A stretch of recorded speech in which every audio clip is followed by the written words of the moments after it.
the 7 angels which had the 7 trumpets prepared themselves to sound.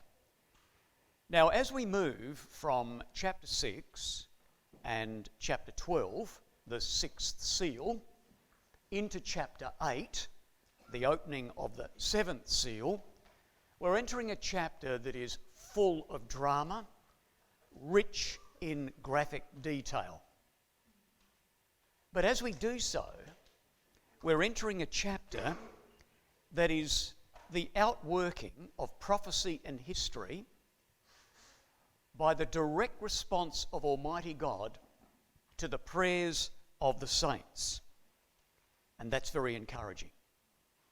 And we find in this chapter that prayers go up to God, whom the world would deem as nothing, prayers that can change and alter the cause of nations. Now, brothers and sisters and young people, as we enter into chapter 8, look at the way in which the chapter begins, the opening of the 7th seal. We come and we see what God is teaching us very, very clearly with respect to the way God responds to the prayers of his sons and his daughters. So we look at Revelation 8 and we look at verse 3. We're now entering the 7th seal. And another angel came and stood at the altar. Now there are 2 altars in this chapter. Another angel came and stood at the altar, having a golden censer, and there was given to him much incense, that he should offer it with the prayers of all saints upon the golden altar, which was before the throne. Now what you've got to do, brothers and sisters, and young people, is see what's happening. See what John is seeing in this chapter. He sees an angel go over to the altar of burnt offering, scoop up the coals. He sees the angel go over to the altar of incense, the golden altar, spread the coals over the top of the altar, and then flash incense. And as the incense goes up, and as the incense reaches the nostrils of our God in heaven, our Heavenly Father, immediately the same coals that ignited that prayer are thrown back to the earth in judgment. Our prayers go up to God, and they come back in a direct answer. Brothers and sisters, this prayer, the answer to this prayer and the outworking in chapter 8 is a direct, impactive, instant, effective, active answer to the prayers of the saints. How encouraging is that? And so much so, we had that in the 5th seal, when the souls under the altar cried unto God. When will pagan Rome be removed? The persecutor of us, the one who's trying to rob us of our heart and minds. And now as we enter the Christian Roman world, the same thing happens. Prayer goes up, and the Christian dragon, a greater persecutor to our brothers and sisters, the saints cry to God, how long will it be that we will be delivered from this? And God sends judgment after judgment after judgment on now the Christian Roman world. What an amazing thing, brothers and sisters. So, as we have tracked through the first 6 seals in Revelation chapter 6, we're now going to skim through, in some ways, these first 4 trumpets in Revelation 8 as the 7th seal opens. We're going to give you a scaffold and a structure, an overview of these 4 what we call wind trumpets. And the reason we call these the wind trumpets, of course, we won't turn to that, but in Revelation 7 and verses 1 through 2, you might like to make a reference to that. Revelation 7 verse 1 to 2, the 4 angels were holding back the winds of the earth until the sealing in the foreheads of the brothers and sisters. And they would not let these 4 angels of judgment loose until the sealing took place, until the truth had gone through the empire and established itself there. So we've got these 4 wind trumpets. And as I said, we'll skim through 4 of them and give you a scaffold and a structure of chapter 8. But we particularly want to focus on some of the detail of the first trumpet, because there's a connection. With the first trumpet, this is the first recorded judgments on Catholic Rome. At the end of our study this morning, I'm going to show you in the seventh trumpet, in the seventh vial, how it ends. How the judgments begin on Rome, end on Rome, with this great expanse of history and prophecy in between.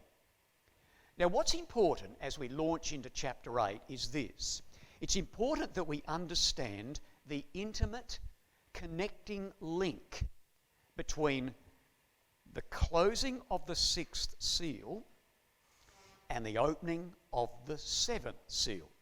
And when we understand the contrasting connecting link, it allows us to understand and appreciate a little bit more the events of Revelation chapter 8 and chapter 9. So what we'll do is spend a couple of minutes showing you this link, and in the process just reinforcing one or two things that we have gone through in our studies thus far. Look at the dramatic contrast between the sixth and the seventh seal. Well, we know in Revelation 12 in our studies that Constantine came in and defeated the pagan emperor Maxentius in Rome and became the ruler of the West. We have seen in our studies that in AD 313, in league with his brother-in-law Licinius, Constantine and him got together and drafted up the Edict of Milan, religious toleration in answer to the prayers of the brothers and sisters.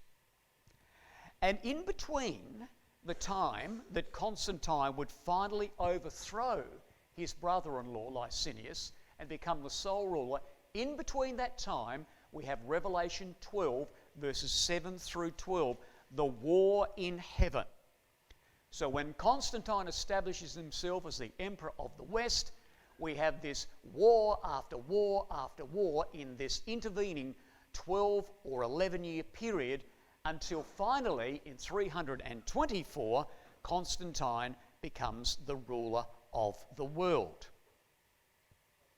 Now here, brothers and sisters and young people, here is the closing of the sixth seal and the opening of the seventh seal. But moving through the time chart, when Constantine establishes himself as the first Christian emperor in Rome, he then in AD 326 moves the capital from Rome to Byzantium. Couple of reasons. He moves across to Byzantium, and 330 renames Byzantium Constantinople after his name.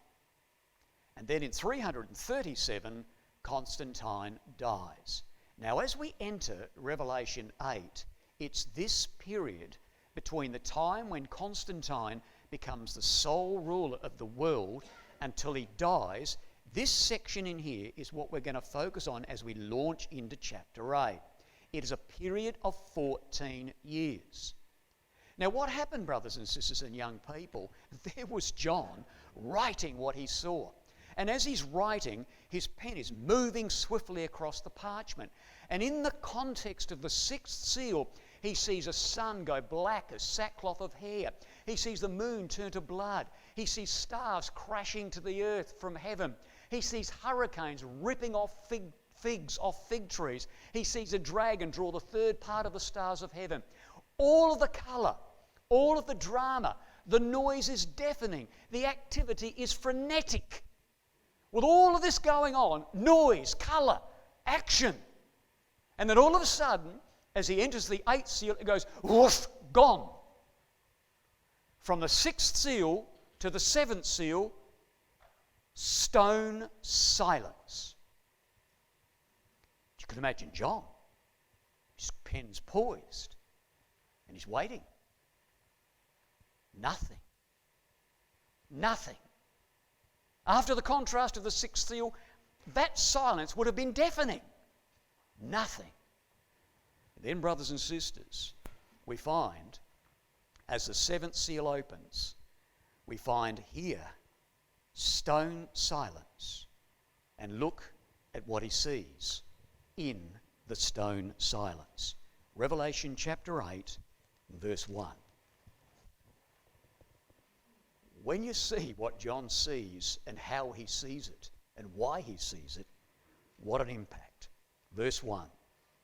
And when he had opened the seventh seal, there was silence in the political heavens of Rome for about the space of half hour. And in verse 2, in this stone silence, I saw 7 angels which stood before God, and to them were given 7 trumpets. If John had seen these 7 angels running around in the chaos of the sun going black and the moon going to blood, he wouldn't have seen it. He wouldn't have seen it. He wouldn't have seen the impact. And there, in absolute stone silence, 7 angels standing there with 7 trumpets. And when they put those trumpets to their lips in this silence, block your ears, John, there is going to be an ear-shattering blast as each trumpet in turn brings judgment on this now apostate Christian world. But those angels never moved. Standing there in stone silence, John locked onto them. They never moved until the prayers of the saints went to God. What a powerful prayer that was. The judgments never begun until the prayers came up from God, our Heavenly Father's sons and daughters. What an amazing thing, brothers and sisters. Well, let's have a look at the end result of these 7 angels. And there it is. There is the Western Roman world. It didn't end in 476. It began to be eclipsed. It began to fade out, but it was coming back. But there's the result, the end result, the effect of the first 4 trumpets in Revelation 8. Where is the might of the Christian Roman emperors? Oh, I can see Visigoths, I can see Franks, I can see Burgundians, I can see Ostrogoths, I can see Vandals. Where is the empire? The prayers of the saints caused a political, a geographic, massive change in the world. The prayers urging on prophecy, and to us as we look back, history. Well, there's the Christian Roman world over there. This one's is eclipsed. Over here, it would be another 1,000 years before this part of the Roman Empire would be taken out of the way by the Turks. Now, brothers and sisters, chapter 8, and young people, chapter 8 and the 7 seals, or the 7th seal open. This is how it opens. In Revelation chapter 8, there was silence in heaven for about the space of half an hour. Now, some of you might have in your Bibles what this 14 years means, or this half an hour means. Some of you would have written in your margins, half an hour equals 14 years. Who's got that written in their margins? Good. Can you explain it to the person next to you with sense and credibility? Not that I'm going to ask you to do that. Sometimes we write things in our margin and we look at it and we go, you know, when I heard that, I understood it. When I heard that, it made sense. But 6 months later, I look at it and go, why did I write that? I have no clear idea. Let's just refresh those memories who have distant memories about it, and those perhaps young ones or new to the truth might not have it at all. Let's just go past this for a few minutes. There was silence in heaven for about the space of half an hour. John listens, he hears nothing, and there's silence. Well, let's take it from this perspective as we begin. In a moment, I'm going to show you some quotations that show us that we use the basis, Old Testament and New Testament basis, on a day for a year principle. But let's start our little mathematical calculation by saying this. There are 12 hours, we're talking about a half an hour here. There are 12 hours in a Jewish day. We know that because Jesus Christ said that in John chapter 11 and verse 9. Jesus answered, "Are there not 12 hours in a day?" The Jewish day starts at 6 a.m. and finishes at 6 p.m. We also have Luke 23 and verse 44, and it was about the 6th hour, taking that from 6 a.m., 3 p.m. The 6th hour, 6, 7, 8, 9, 10, 11, 12, that's midday. And there was darkness over the earth until the 9th hour, 3 p.m. So there are 12 hours in a Jewish day. That's no problem. 1 hour, therefore, is a 12th of a day. There's no problem with that either. A 12th of a day is an hour. A half an hour is a 24th of a day. That's no problem either. Now, when we apply a day for a year principle, Genesis 47 and verse 9, Jacob, the days of the years of my life. Numbers 14:34, the spies spied out the land for 40 days, and Israel would wander in the wilderness 1 year for each day, 40 years. Ezekiel 4, Ezekiel, a man of sign. He would lay on his side a number of days equaling the number of years of the evil of Israel. Luke 13 and verse 32. They came to Jesus and said, "Herod is after you."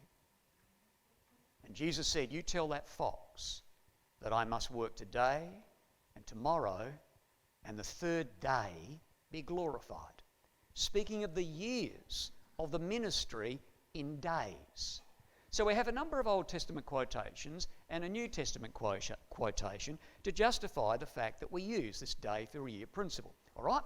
12 hours in a day, 1 hour is a 12th of a day, and a half an hour is a 24th of a day. No problem. Now let's move on with our calculation and do this day for a year principle. If there are 12 hours in a Jewish day, well, there are 12 months in a year. No problem.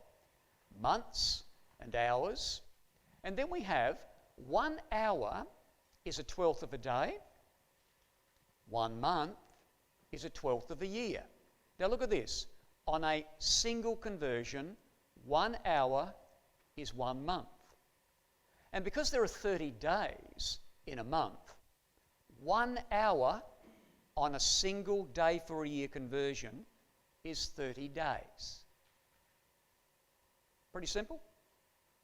1 hour is 30 days. 1 hour is 1 month.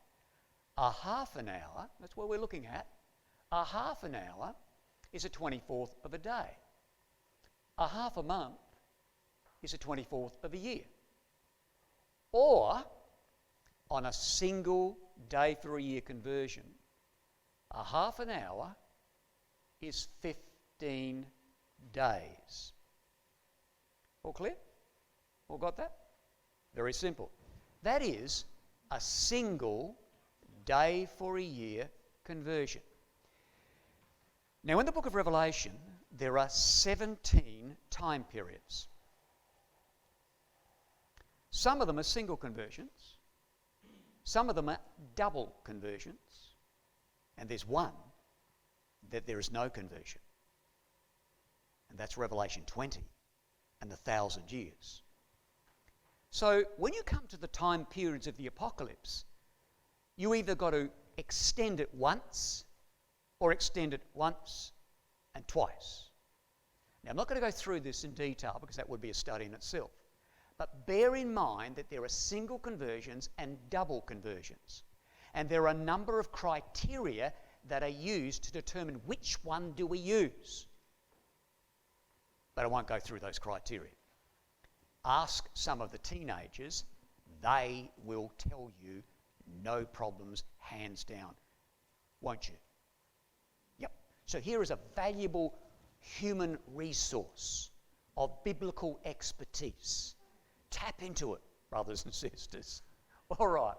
So understand this. There are single and there are double conversions, and one, there is no conversion. And the reasons why are fascinating, but that's another study. All right, but what we've got now is a single conversion at this stage. We've established that a half an hour on a day for year principle is 15 days. Now we're going to convert again. This is a double conversion.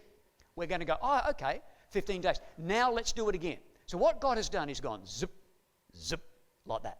He squeezed it once and squeezed it twice. We're going to open it and then open it. Because of appropriate decorum. There's appropriate decorum of this symbol. John can't be listening for 15 days. So God has zipped it and made it a half an hour. And we're going to expand it once and expand it twice. So what we do here is that 15 days now, our second conversion equals 15 years. So what have we done? A single conversion, half an hour equals 15 days. Now 15 days on another day for a year conversion equals 15 years, a double conversion. We're now talking about silence in heaven for 15 years. No, the Bible doesn't say that. It says about the space of 15 years. No, about the space of a half an hour. And therefore we submit to you, brothers and sisters and young people, that this time period in this context of prophecy and history, it's 14 years about the space, and exactly the silence in heaven was when Constantine came to the throne over all the Roman world, and he began that reign with no more paganism, and it stayed silent until he died in AD 337. 14 years. So in your margins, if you haven't got it in there, this half an hour was from AD 324 to AD 337. A double conversion, 14 years. What an amazing thing. You can get a copy of all these slides later on, no problems at all. So here we are. This silence as a result of, in contrast to the chaos. So there's your sixth seal over there, utter chaos.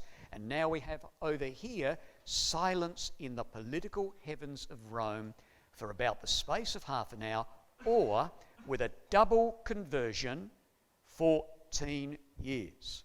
But then, when Constantine dies, the chaos is back. The silence is over. The chaos is back. And we looked at this a couple of studies ago. Let's just refresh ourselves. This might make more sense now with the context that we have provided. So Revelation 8 and verse 5, remember you might have written a couple of dates in here. The death of Constantine is the end of the silence, and verse 5 of Revelation chapter 8.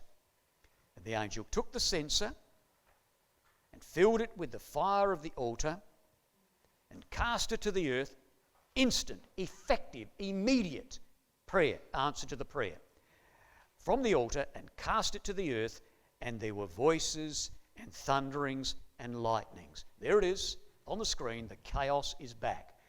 Constantine is dead, and now all his sons are going to bicker and argue, and the priests and all over the Christian world are going to argue, and there's chaos back again. Silence has disappeared. So there in your margins, as I think we wrote there the other day, voices and thunderings and lightnings is Constantine's death. It's AD 337. All right, now that's the connecting link. That's the contrast between the end of the sixth seal and the beginning of the seventh seal as we launch now into chapter 8.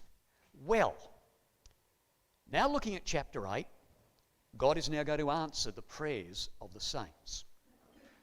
And as we come into chapter 8, into the arena of the trumpets, particularly the first 4 trumpets, we find that when Constantine in AD 326 moved the seat of his empire to Byzantium, then to be named Constantinople, from this time the empire was divided into 3 parts. And we have them there. We have the Latin West, the Hellenic East, and the Hellenized East. Now this is very important with respect to a theme that runs through Revelation 8 and Revelation 9. You hear this third part, the third part, the third part, the third part. Well, this is very, very important to understand the lie of the land. they had the Latin West, and of course in the Latin West they spoke Latin. Their religion was based on the pagan Diocletian structure. You hear Diocletian and you hear diocese in the Catholic Church. So over in the Latin West they spoke Latin, and their religion, their Roman Catholic religion, was very much based on the structure put into effect by the pagan Diocletian. Over here in the Hellenic East, the Greek-speaking area of the Roman Empire, their religion was very philosophical, very intensely philosophical. You couldn't go to the shop, the butcher or the baker, without people asking you a question: who is Christ? Is he a man? Is he God? Is he a part of a trinity or is he not? You couldn't go there without those kind of questions being asked. Very, very steeped in their philosophy and their religion. Over here in the Hellenized East, they were superficially Greek. Therefore, when the Saracens in the fifth trumpet, the children of the desert, the Saracens, the locusts, when they streamed out of Arabia into Palestine and streamed across the north of Africa, these superficially Greek were easily converted to Islam. Now, when we see this third, it starts to unravel what might be a little bit tricky in Revelation 8. Now, what we've got in Revelation 8 are the first four trumpets. The prayers have gone up. Now the judgment is now going to be placed on Christian Rome. And there are our trumpets, 1, 2, 3 and 4. The Visigoths, the Vandals, the Huns and the Ostrogoths. The Visigoths, the Western Goths. The Ostrogoths, the Eastern Goths. But what you find when you look at this is there's this peculiar theme running through this chapter, and it is the third. It is the third. It is the third. It is the third. So in each of these four trumpets, and what I'll do for you, because a brother asked me the other day, how did you do that? And I felt quite special. So I'm going to do it again. So if you haven't got those coloured in, brothers and sisters, each of those four trumpets, the first trumpet up there was Alaric and the Visigoths, and they would come down, and the third of the earth, the grass and the trees, would be burnt up. In our second trumpet, which will be Genseric and the Vandals, the third, the sea became blood, the third of the creatures in the sea, and the ships, that's all about the Vandals, 1/3. When you come to the third trumpet, this is Attila and the Huns, and the third, he came burning as a lamp and fell upon the third part of the rivers and the fountains of waters. And then in verse 11, the name of this Attila was wormwood, bitter, and the third part of the waters became bitter, wormwood.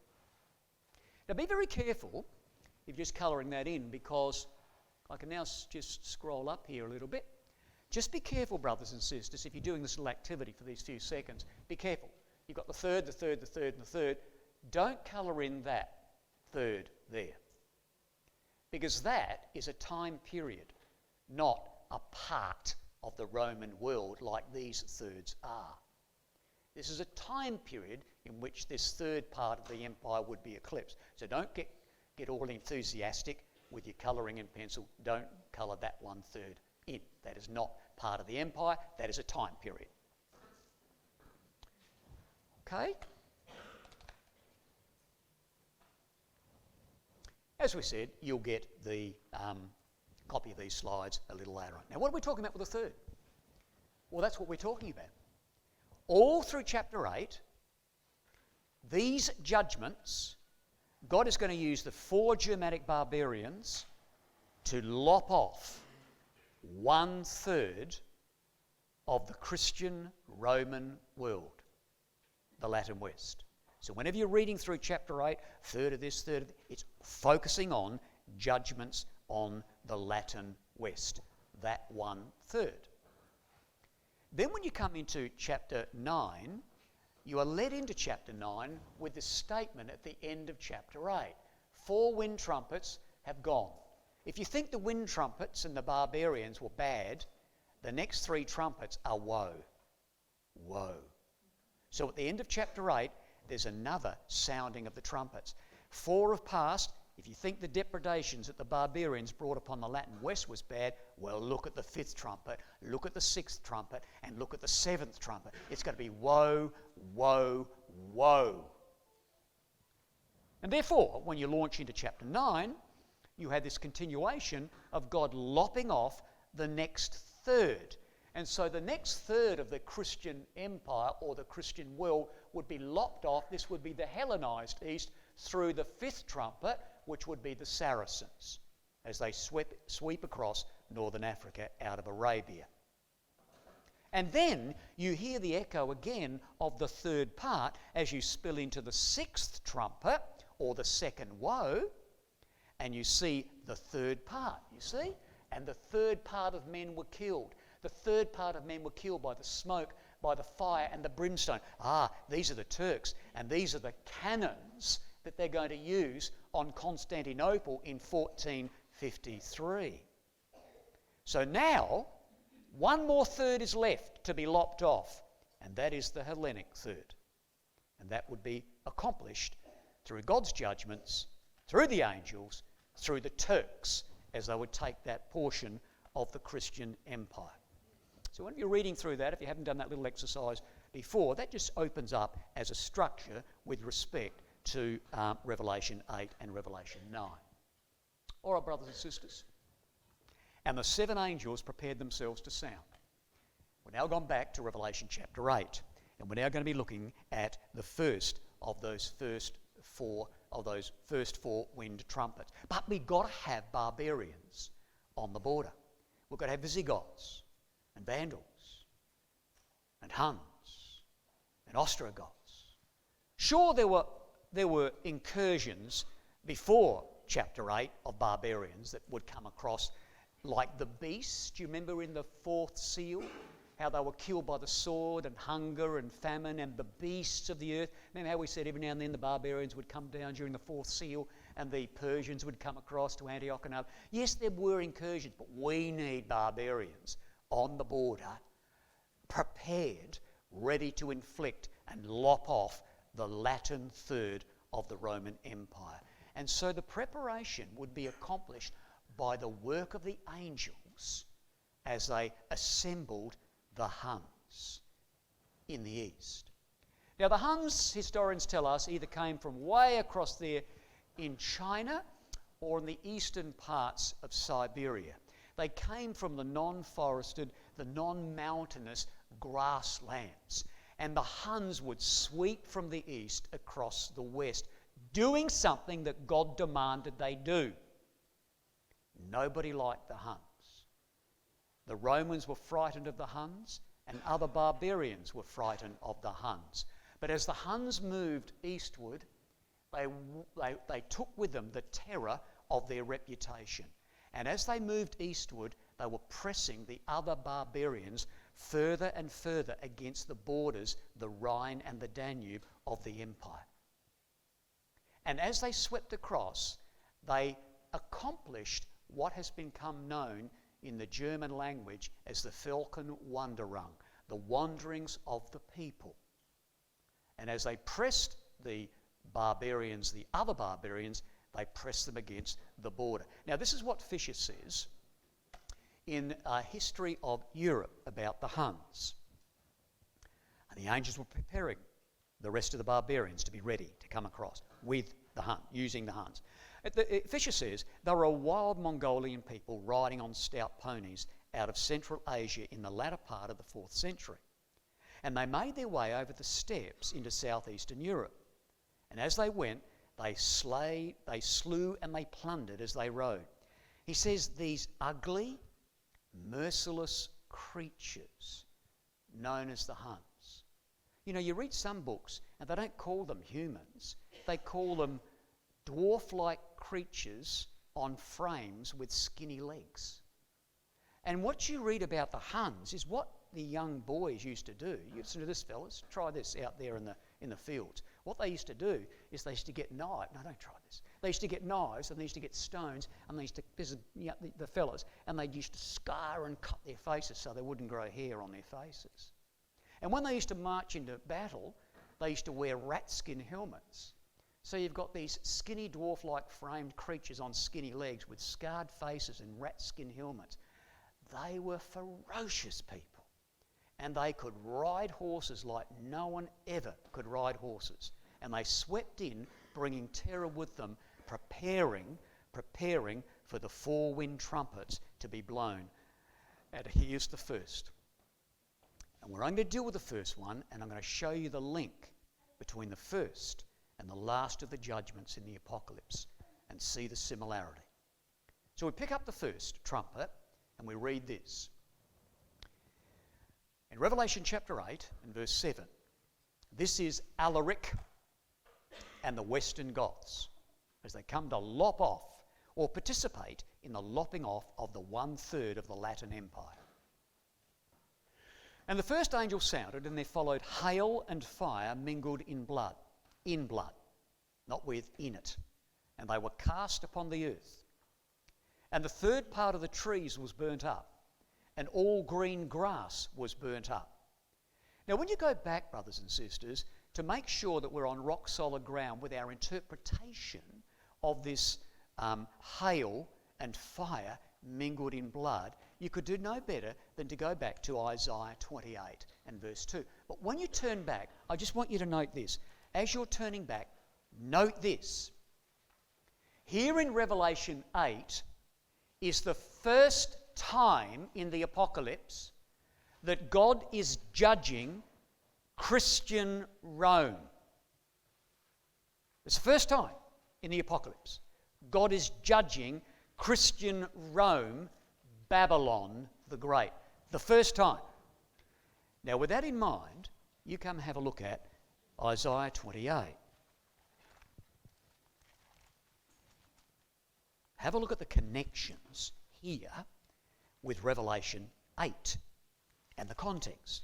Revelation 8, first time God judges Christian Rome or Babylon the Great. Well, in Isaiah 28, we read this in verse 2.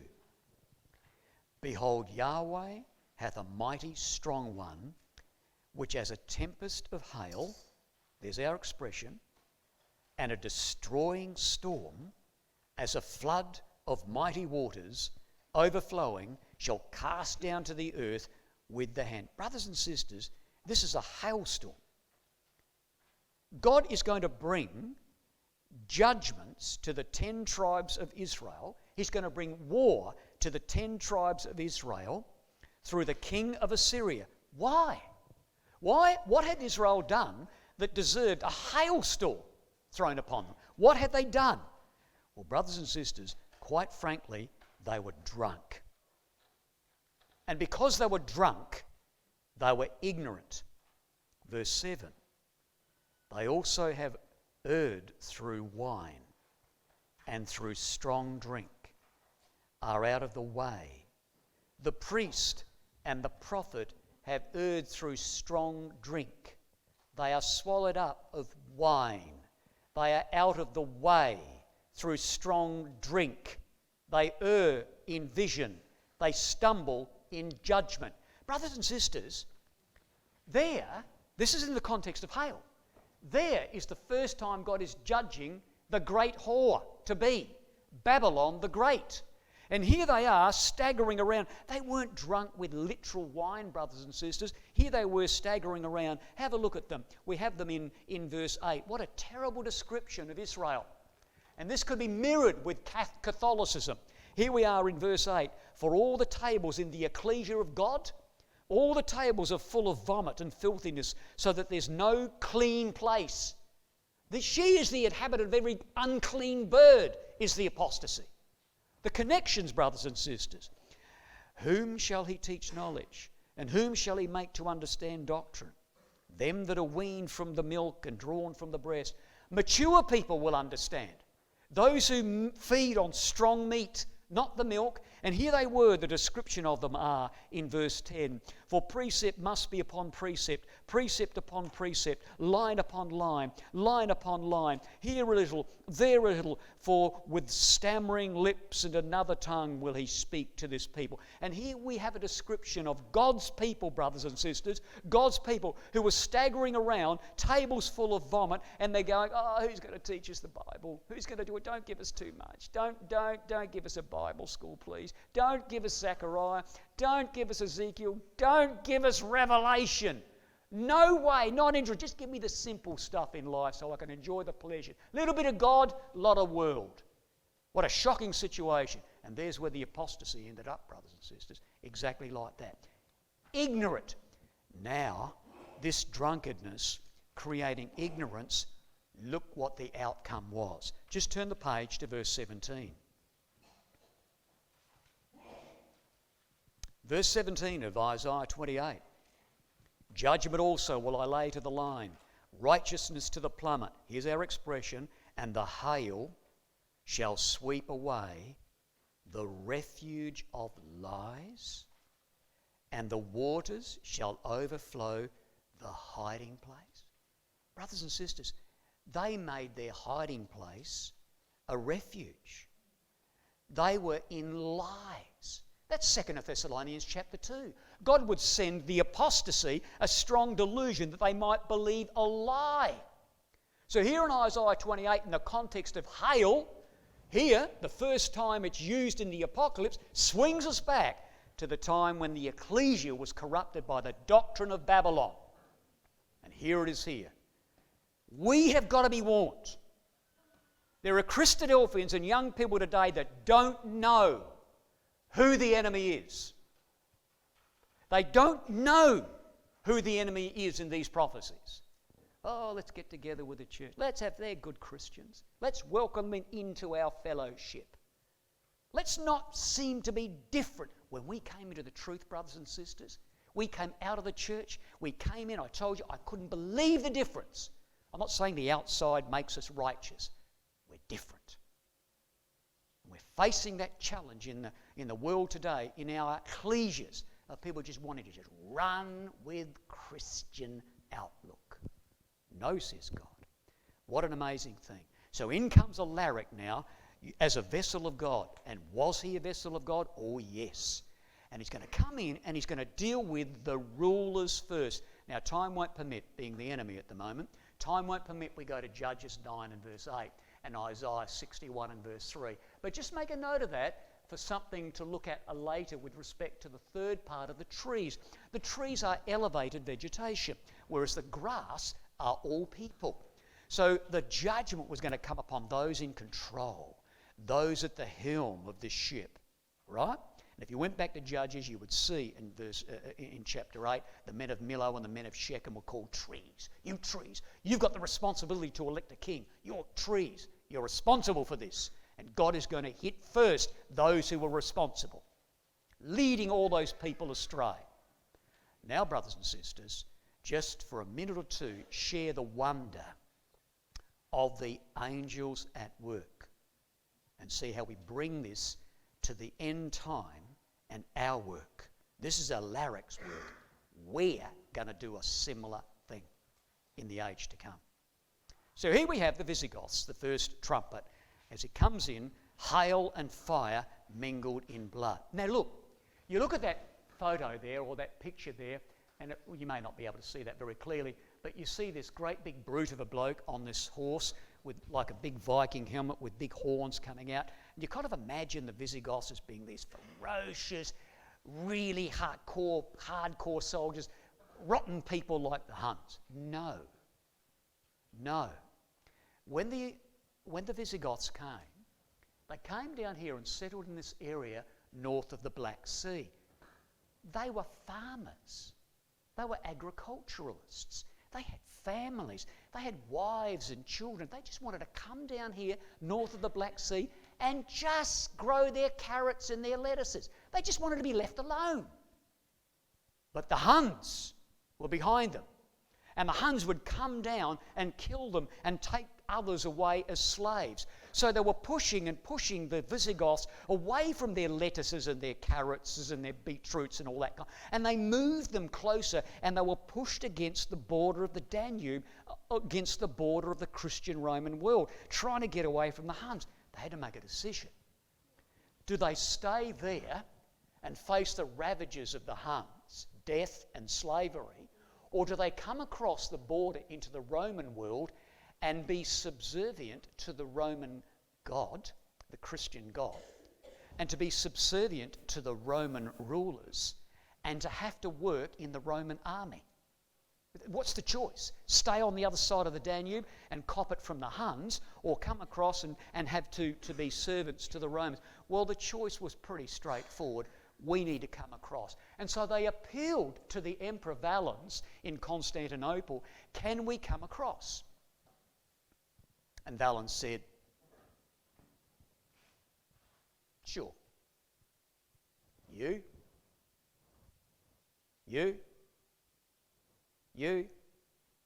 the rest, stay where you are. He wanted to show them who was in charge. He acquiesced to their request. He wanted to show them who was in charge. But he didn't want too many Visigoths occupying this territory should they revolt. And besides which, you have to feed them. So he let some of them come across. And when he did, brothers and sisters, he said, you come across, you can work in the Roman army, you men, and we'll feed you. And when they came across, they didn't feed them. What the Roman captains and generals did on the border was they used to go and round up stray dogs. And they'd kill the stray dogs and give the Visigoths dog meat to eat in exchange for their children to work as slaves. You do not do that to a barbarian tribe. And they revolted. And when they revolted, Valens had to go to war. And Valens was defeated in the worst Roman defeat in 400 years. And Valens was killed. And then the great general Theodosius came to the throne. He knew he had to do something about the Visigoths.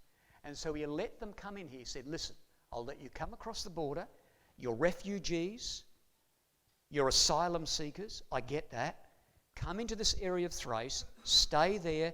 Don't move around the empire, and everything will be fine. Okay.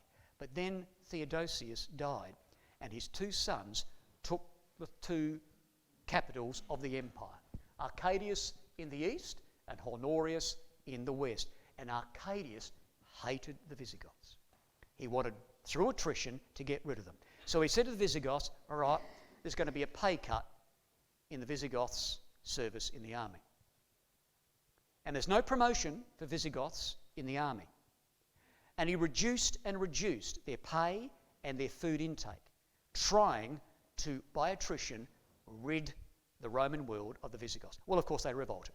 And they grabbed Alaric, they whacked him on top of their shield, and they marched in. They were absolutely incensed by the treachery of the Romans. And therefore they marched on Constantinople to the Visigoths in 395. But God said, no, you will not take Constantinople. Constantinople is reserved for the Turks in the 6th trumpet. You will not touch them. And so, pumped full of adrenaline, I mean, what do you do with all that energy? Well, you just turn around and go 180 degrees. And they said, all right, we'll take Macedonia. But when they tried to take Macedonia, they hit a brick wall. And the brick wall was Stilicho, the general Stilicho in the Roman army. But he was a barbarian. He was a vandal. He was a barbarian who knew how barbarians thought. He was the key in the Roman world. He was the key to deal with the barbarians. And Stilicho turfed them out. And so Alaric went out. And then, brothers and sisters, years later, they came back. And the Visigoths swarmed down into Milan in 402. But they bumped into another brick wall. Stilicho, he's everywhere. He's here. And he pushed them back. Brothers and sisters, here's the angels working. Stilicho was moving them back. God says, no, they're coming in. And therefore, his own men because of envy, because of his skill, because of his ability. They murdered him. They murdered the man in the Roman world that could deal with the barbarians. And when he was murdered, streams of barbarians came down here. Alaric's over here watching. And when he saw the gates open, in he came. And down he came into Milan, and down he came into Rome. And in 408, brothers and sisters, Alaric and the Visigoths surrounded the city of Rome. And they waited. And the people in Rome starved. And then they began to eat their children. That is AD 70 revisited. What the Romans did to Jerusalem, Alaric is now doing to Rome. And the Romans said, what are you doing? For the first time in 800 years, the first time in 800 years, Rome had barbarians banging on the gate. And the Romans said, what are you doing here? He said, you're treacherous. I want money, I want land, and I want recognition. And then I'll go. So they threw a pile of money at him, and he went. A year later, he was back. I said, what are you doing back here? He said, you're treacherous. I didn't get the land, and I didn't get the recognition, and I want more money. So they threw some more money at him, and he went away. Next year, he was back. They said, what are you doing back here again? He said, you're treacherous. I want more money. And they said, we've got none. He said, well, I'll stay. Have a look at this, brothers and sisters.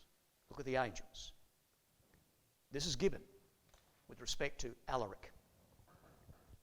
Alaric marched to the gates of Rome, and at the hour of midnight, someone opened the Salarian gate. Someone opened the gate. There was an angel opening that gate. And the inhabitants of Rome were awakened by the tremendous sound of the Gothic trumpet. This is the first wind trumpet. And an historian just writes, the gates were opened and they were awakened by the trumpet. What an amazing thing. Do you know Alaric was an Arian Christian? He wasn't a Trinitarian. He was an Arian Christian. He hated the Trinitarians. And God used him to bring judgment. This is what he said about himself. It is not of mine own will that I do this. There is one who forces me on and will not let me rest, bidding me spoil Rome. What an amazing thing. And all the record says, brothers and sisters, is hail and fire. Look at this as we draw our... We're finished. It's 10:20, so I'm just going to skip over there and I'm just going to take you to the end. That was Alaric.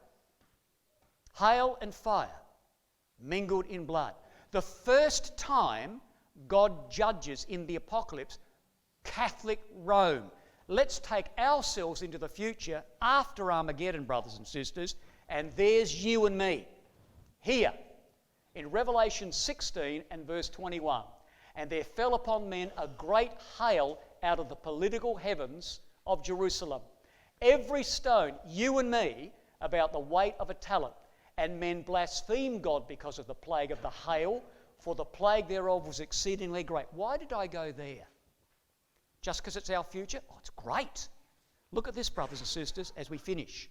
The word hail that's used of Alaric, the first time God judges the Christian world, the word hail is used 4 times in the New Testament, and they're all here in the Apocalypse. The first time the word hail is used is with Alaric coming as a trumpet against Christian Rome. The last time it's used, 3 times in the same context, you and me, bringing judgment on Catholic Europe. God, with all those seals, God has a judgment to inflict. And we will have the privilege of removing from this world a system that has polluted and blasphemed Almighty God. What a wondrous thing. We pray, brothers and sisters and young people, that the kingdoms of this world will soon become the kingdoms of our Lord and of his Christ. And we pray soon that we will reign for ever and ever with him.